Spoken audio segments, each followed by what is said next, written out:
आज TV9 भारतवर्ष की breaking news की जो पट्टी नीचे चल रही है, जो फ्लैश लगातार हम ब्रेकिंग न्यूज में नाम कर रहे हैं, उन पर ध्यान रखिए। ये वो नाम है जिनका मंत्री बनना तय माना जा रहा है। हमारे तमाम सहयोगी हमारे साथ बने हुए हैं। जितेंद्र, आप जहां पर मौजूद हैं वहां से क्या अहम खबर देना चाहेंगे? अभी थोड़ी देर पहले हमने वो नाम फ्लैश किए जो कि दिल्ली से मंत्री बनाए जा सकते हैं, दिल्ली से जीत कर आए हैं और जिन्हें कैबिनेट में जगह मिल सकती है।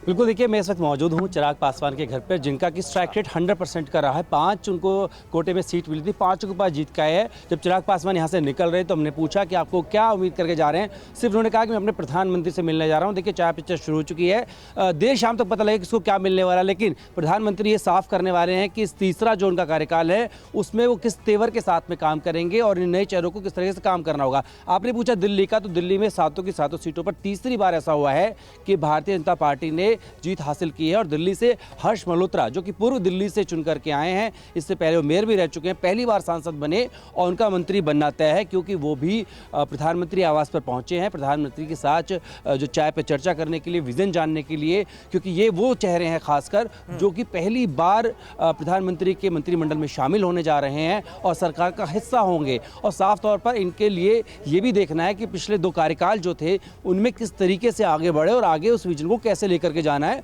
तो उसका जो रूपरेखा है पूरी, वो इस चाय पे चर्चा के दौरान में होगी और इनको बता दिया जाएगा कि आपको किस तरीके से आगे बढ़ना है और किस तरीके से आगे जो प्रधानमंत्री वहां पर विजन देते हैं उसका जो ब्लूप्रिंट है उसको जमीन पर लेकर के आना है। हालांकि भूमिका किसी क्या रहेगी ये देर रात तक पता लगेगा। जी बिल्कुल, पंकज झा भी हमारे साथ इस वक्त जुड़ चुके हैं। पंकज, जरा बताइए, अभी तक जो नाम सामने आ रहे हैं उसमें क्या खास बात नजर आ रही है? किस तरह से तमाम क्षेत्रीय, जातीय, सियासी संतुलन साधने की कोशिश है? समीर, देखिए जहाँ तक यूपी की बात है, इस बार तो कम से कम 29 सीटों का नुकसान हुआ। अकेले बीजेपी को भी, सहयोगी दल में से अपना दल को भी 1 सीट का नुकसान हुआ। और जिस तरीके के हालात बने हैं, तो अगर यूपी को देखें, राजनाथ सिंह का नाम है, उसके बाद सहयोगी दलों से जयंत चौधरी आरएलडी के अध्यक्ष हैं और अपना दल की अध्यक्ष अनुप्रिया पटेल, और ये दोनों अलग अलग ओबीसी बिरादरी से हैं, जाट बिरादरी से और एक पटेल कुर्मी बिरादरी से, जिनके बारे में कहा जा रहा है कि इस बार के चुनाव में जो कुछ समुदायों का वोट जो पहले बीजेपी के लिए करते थे इस बार नहीं मिला है, उसमें से ये कुर्मी पटेल बिरादरी के बारे में भी कहा जा रहा है। जितिन प्रसाद जो अंदर गए हैं, तो ये माना जा रहा है कि चाय पर अगर वो उन्हें बुलाया गया है तो शायद वो भी मंत्री बन रहे हैं। आपको याद होगा कि यूपीए की यानी मनमोहन सरकार में भी वो मंत्री थे, ब्राह्मण समाज से आते हैं। लेकिन यूपी में अगर देखना पड़ेगा तो पिछली बार 12 मंत्री थे, जिसमें से 7 हार गए हैं, लेकिन अब की बार वहाँ पिछड़े और दलितों को जोड़ करके एक नया सामाजिक समीकरण वहाँ बनाना पड़ेगा, जिस तरीके से पार्टी को नुकसान हुआ है। जी बिल्कुल, अभिजीत ठाकुर भी हमारे साथ मौजूद हैं। अभिजीत, दिल्ली में एक बार फिर बीजेपी की परफॉर्मेंस शानदार रही, 7 की 7 सीटों पर जीत हासिल हुई। दिल्ली से कौन कौन से नाम अभी तक बिल्कुल क्लियर माने जा रहे हैं?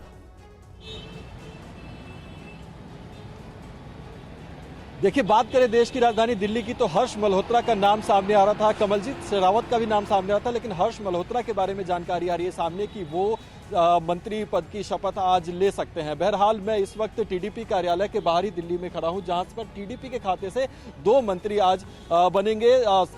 जो राम मोहन रेड्डी है उनसे हमने बातचीत की, उसके अलावा जो डॉक्टर चंद्रशेखर है वो मंत्री पद की शपथ लेंगे। तो टीडीपी एनडीए के अंदर दूसरा सबसे बड़ा दल है, जो कि 16 सांसदों के साथ जीत कर आए हैं आंध्र प्रदेश से, और उनकी भी अपनी आकांक्षाएं हैं। जब राम मोहन नायडू से हम बातचीत कर रहे थे तो उनका भी यही कहना था कि पोर्टफोलियो अभी तक उन्हें जानकारी नहीं है कि क्या मिलेगा, लेकिन सबसे पहले वो प्राथमिकता उनकी आंध्र प्रदेश और उसके लिए जो लंबित कार्य हैं उनको पूरा करना उनका रहेगा। तो इस तरह की खबर यहां से सामने आ रही है। और इस वक्त मैं जिस आवास के बाहर मौजूद हूं दिल्ली में, 50 अशोका रोड, यहां पर डॉक्टर चंद्रशेखर जो हैं वो अभी तक यहां पर ठहरे हुए हैं, जो कि आज मंत्री पद की शपथ लेने वाले हैं। फिलहाल वो प्रधानमंत्री नरेंद्र मोदी के आवास पर उस चाय पार्टी में शामिल होने के लिए गए हैं, जहां पर चाय पर चर्चा होगी और कि जो लोग मंत्री बनेंगे उनसे प्रधानमंत्री का 1-to-1 मुलाकात और बातचीत होगी। उसके बाद ठीक है, बने रहे आप अभिजीत हमारे साथ।